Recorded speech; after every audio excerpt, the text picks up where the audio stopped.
Yeah, well, obviously. You never know, man. I mean, anything's possible, but let's just look at the situation. He's got 1 Vulture, 5 Marines, and a tank versus 4 Dragoons and 3 Zealots. That's really just not a good situation at all to be in, especially considering range is almost done. A Robo is going up, and he's already mining solidly off of 2 Nexuses. So, you know, hopefully NaDa can pull off some good micro and make it at least exciting. That's kind of just what I'm hoping for. Right, and really the situation's all right for NaDa. I mean, imagine if JangBi had just put down 2 more gateways and just sat pumping 4 gate goons against this.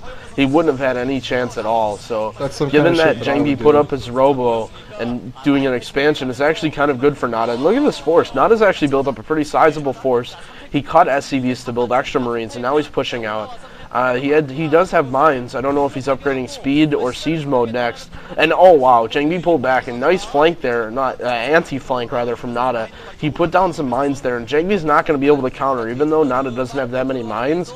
JangBi can't just run his units through hoping that he can just set off a few mines. And so JangBi's going to be forced to come back and try and defend this, which I don't think he's going to have too much problems with. But just like you said, there's always the chance of a mine. Alright, so there the vultures are moving. I thought the vultures were going to get stuck there. That would have been awful. What happened to the other NaDa's getting dangerously close. He sacrificed the one. NaDa's getting dangerously close here, and now JangBi moves up. Where are NaDa's vultures? Oh, he's going to lose that tank. He's pulling it back. He kept the tank alive. He really needs to keep the tanks alive right here. It's going to be very important. Is that speed? And now speed is up for the vultures. He doesn't have siege. Now planting some mines, but backing up. Excellent Dragoon control there from JangBi, though. Really didn't take any damage there. Spreading out his Dragoons just excellently. He picks off all of the vultures. That was just amazing control there. NaDa's pretty much done at this point. He lost all of his mines. He can't protect his tanks at all. He's only got a few Marines. I think JangBi could probably move in and just kill NaDa right now. Yeah, that 1 mine probably isn't even enough to turn. Okay, he's going Reaver again. Soon. There's no chance now for NaDa.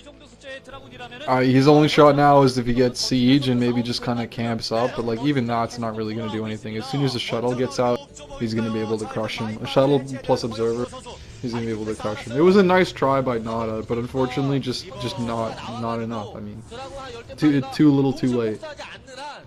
He couldn't have done it any sooner. It just, that's the way the situation worked out. The proxy. Yeah, especially in a best of 5, which is kind of unfortunate for NaDa. I mean, generally in best of 5s, let's say you have really strange maps like these that favor a race. Normally see a map that really favors another race, and the only map that has a higher win percentage for Terran statistically is Neo Harmony, and that really isn't that much of a Terran favored map. So I think the map pool really favors JangBi. Just to keep in mind that JangBi is just, you know, not to knock on NaDa, but JangBi is just a better player, I would say. His PvT is just amazing. Like, you just can't compete with a player of his level. He's definitely one of the top 3 Protosses. Now, JangBi moving in, nice Reaver control, breaking off that push. This is going to be the end for NaDa. Yeah, JangBi barely he lost 2 Dragoons there. I mean, he just crushed him. GG. Nice job by JangBi. The proxy gate was a little gay, but I mean, you almost can't even blame him for doing it. Right, you can't knock him for that. You gotta play the map. Exactly. And, yeah, I mean, you gotta play the map, and the map is just so well suited to it. I mean, any player worth his, you know, any Protoss player would do the same thing. Although I guess a lot of people are gonna take that the wrong way, but well, I'll fucking say it anyway. Nah, well, Protoss are gay. Yeah.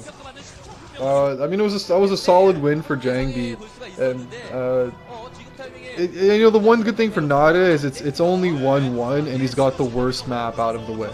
If he had lost the first game, that would be really bad. Because he won the first game, it's 1-1. He's got the worst map out of the whole pool out of the way, and now he can just kind of concentrate and move on, and he's still in this thing, you know. Still got a good chance to win. And the rest of the maps, I'd say they're all pretty much balanced. I mean, I don't think there's any map that leans too far in one direction. Really.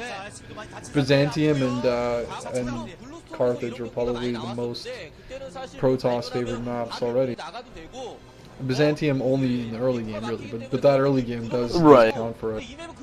So I mean, I would say it's a should pretty be balanced good map series. overall. Yeah. Yeah, I'm I still would say looking so, forward too. to it. I'm ready to get on unless you have more to say about this game, which is pretty self-explanatory.